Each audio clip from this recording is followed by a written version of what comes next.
Hello, this is Anna from CS department. I've come here to record my sixth experiment of my Unix lab, and it's about the user-defined functions. So the topic for the user-defined functions is about the banking system and your library management.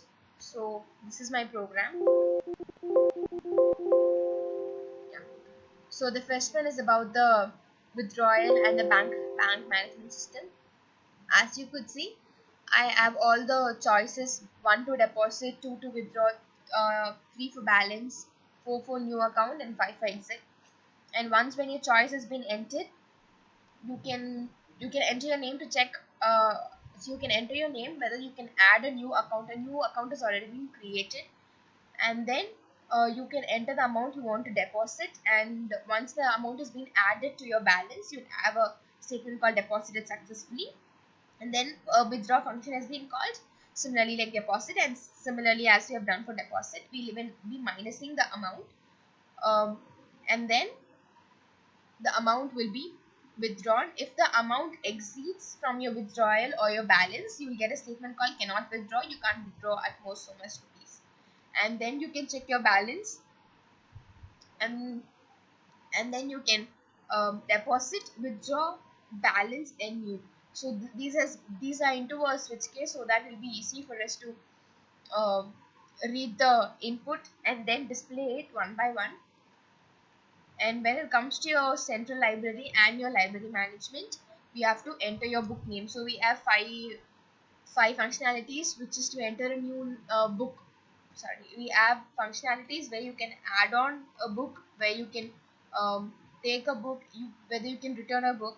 And when you're going to add on a book, you have something called, you have to enter a book ID, book author, name of the book, publisher, availability of the copies given. And then these will be stored, and when I'm going to search for this book, it's going to find the book using the book ID. When the book ID is matching to the ID that we have already displayed, and the old details of the book is going to be displayed on the screen. If the ID doesn't matches, book will not be found.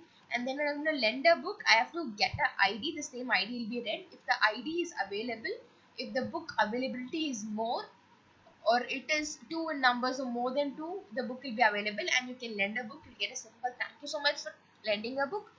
If the availability isn't there, book will not be available. And similarly, even for the return book. And so these are the functionalities. So you can add a book, search, display, and you can return. So this is about the sixth experiment. Let's see the output.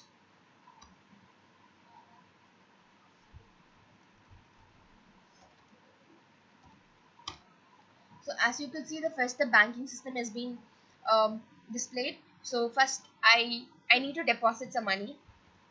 So I'm depositing a amount of 5,000, and then I am going to withdraw. I'm going to withdraw 1,600, and then I want to check a balance of it. So my balance is 4,400, as I've already been withdrawing 600. And if I need to create a new account, I can enter my name. Yeah. So my account has been created, and now I can credit in money into that account, and my operations are over. When I give exit, my next library system gets enabled. So I got to add a book first. So maybe my book name is physics, and author is maybe Isaac. Book ID is 7685. Publisher maybe Jacob. Availabilities are 4. So if I'm going to search a book, I'm going to give the ID. So I got to remember my ID. So 7685. So you can find the display. Book is found. If I'm going to give a ID which doesn't exist, so book not found, because that ID isn't there at all. Then if I'm going to lend a book, thank you for lending. And if I'm going to return, so if I'm going to return, it's going to be the same ID. So thank you for returning. If I got to display whatever is there, so you can find the list of books. I've just added one, so you can find the old functionality. So that's all about this sixth experiment. Thank you so much for watching my video.